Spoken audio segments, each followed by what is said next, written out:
አንድ አምላክ በሚሆን በአብ በወልድ በመንፈስ ቅዱስ ስም መጋቢት 27 ቀን ጌታ ኢየሱስ ክርስቶስ መድኃኔ ዓለም ከእናቱ ከድንግል ማርያም ጋርና ከቅዱሳን መላእክት ጋር ክብርት በምትሆን በሆሳዕና ዕለት በሌሊት እሑድ መጣ።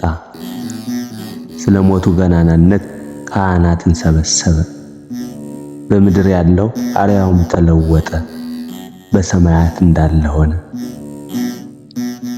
ጌታችንም ብፁዕ መባጽዮንን የሞትን መታሰቢያ ስለሰጠ ወደደው። እሱም አገለገለ። ብፁዕ አባታችን መባጽዮንም እንደ ዲያቆናት አለቃ እንደ እስጢፋኖስ ሾመው። መላእክት አለቃ ቅዱስ ሚካኤልንም ቅዱስ ዮሐንስንም በየወገናቸው አቆማቸው። በሦስት ወንበርም ሦስት ወገን ሆነ። የሚላኩት ዲያቆናትም የዚያን ጊዜ አወቅኳቸው አለ። ቁርባንም ከፈጸመ በኋላ ጠርቶ በፊቱ አቆመኝ። በፊትም በየወሩ መታሰቢያን ስለምታደርግ አስራትና ቃል ኪዳንን ሰጥቻለሁ፣ 5000 ነፍሳትን እምርልሃለሁ አለኝ። መታሰቢያንም እንዳንተ የሚያደርግ ሁሉ በየወሩ 5000 ነፍሳት በዓርብ ቀንም 340 ነፍሳትን አወጣታለሁ። ለአንተ ግን ስለ ስቅለቴ የዕጣንን እኩሌታ ሰጠው። አንተንም በወርቅና በዕንቁ ልብስ ከፀሐይ ይልቅ በሚያበራ በንጹሕ አክሊል እሾምሃለሁ አለኝ። ይህንንም ብሎ ክብርና ባለሟልነትን ሰጠው።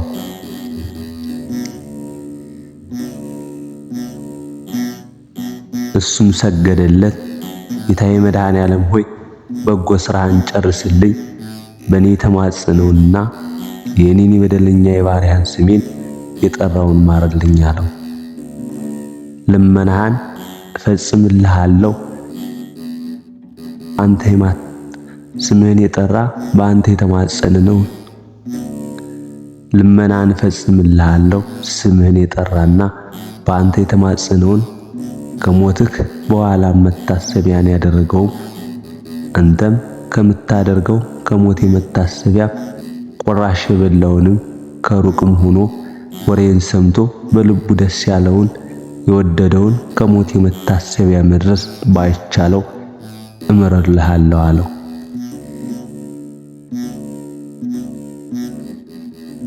መድኃኔ ዓለም ይህም ብሎ በቅዱስ ሥጋውና በክቡር ደሙ ማለለት። እናቱ ማርያምም ስለኔ ምን ትሰጠዋለህ አለችው።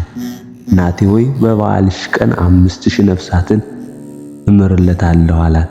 የዚያን ጊዜም ተነስታ እግሩን ሳመችው። እኛም ይህ ጸጋ እግዚአብሔር በምን ተሰጠ?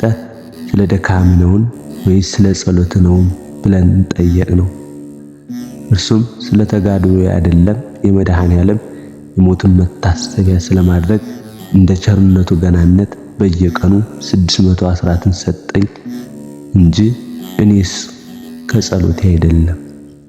ዳግመኛም ከጸሎት ሁሉ ተለይቶ የምወደው ትንሽ ጸሎት አለኝ። ስለዚህም ነፍሳትን በየቀኑ ከሲኦል ይወጡልኛል አለ። የመድኃኔ ዓለም መንግሥቱ እስከ ዘላለም ማለፍ ሹመቱ ይባረክ።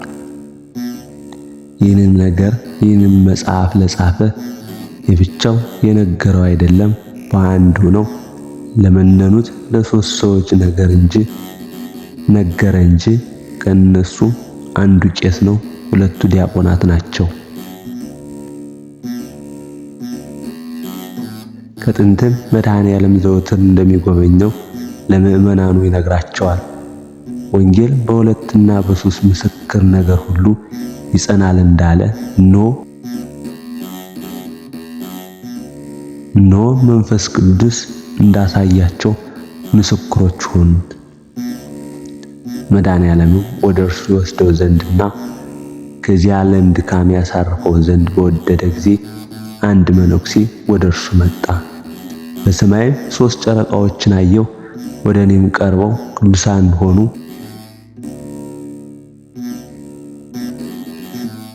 ተክለ ማርያምም ተዘጋጅ፣ ከዚህ ከኃላፊው ዓለም የምትሞትበት ቀን ደርሷልና ብለው ነገሩት። ሰምቶም የአምላኬ ፈቃድ ይሁን፣ በምድር ያለ መድኃኔ ዓለም ያለሞት መታሰቢያ በቀር ምን ተስፋ አለኝ? እኔ ወደዚያ ወደ ብርሃን ሀገር መሄድን እወዳለሁ አለ። ከዚያም ተነስቶ ወደ ማርያም ደብር ሄደ። ቅዱሳንንም ሁሉ እጅ ነሳቸው፣ የሆነውን ሁሉ ነገራቸው። ከእነርሱም ተጽናንቶ በሰላም ተሸኘ። ይህ ነገርም ከሆነ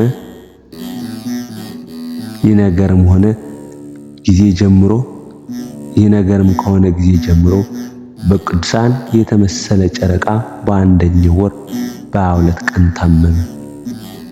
ከታመመ በኋላ በ3ኛው ቀን ቅዱሳን የሆኑ ልጆችን ሁሉ ሰበሰባቸው። በመፈቃቀር ኑሮ በመድኃኔዓለም ትእዛዝ ሂዱ፣ የሞትን መታሰቢያ አድርጉ አላቸው። ብዙ የጽድቅ ነገሮችንም ከመከራቸው በኋላ ወደ ሰማይ አንጋጠጠ። ምን ታያለህ አሉት። ፍጹም ድንቅ ነገርን አየሁ አላቸው።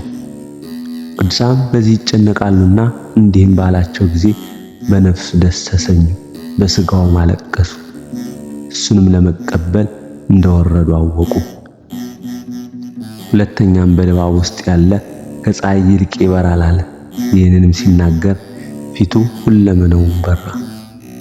ነፍሱንም ለጌታችን ለኢየሱስ ክርስቶስ ለመድኃኔዓለም ጥቅምት 27 ቀን ሰጠ። ዕድሜው 74 ዓመት ነው።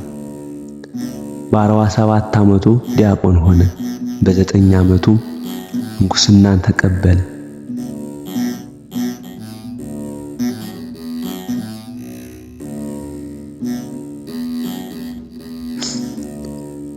በ47 ዓመቱ ዲያቆን ሆነ። ከዛም በኋላ በ9ኛው ዓመቱም ምንኩስናን ተቀበለ። ዳግመኛም በ9ኛ ዓመቱ ቄስ ሆነ። ቄስ በሆነ በ9 ዓመቱም በሰላም አረፈ። የመድኃኔዓለም ይቅርታውና ቸርነቱ እኛን ሁላችንን ሕዝበ ክርስቲያን ይጠብቀን ለዘላለሙ አሜን።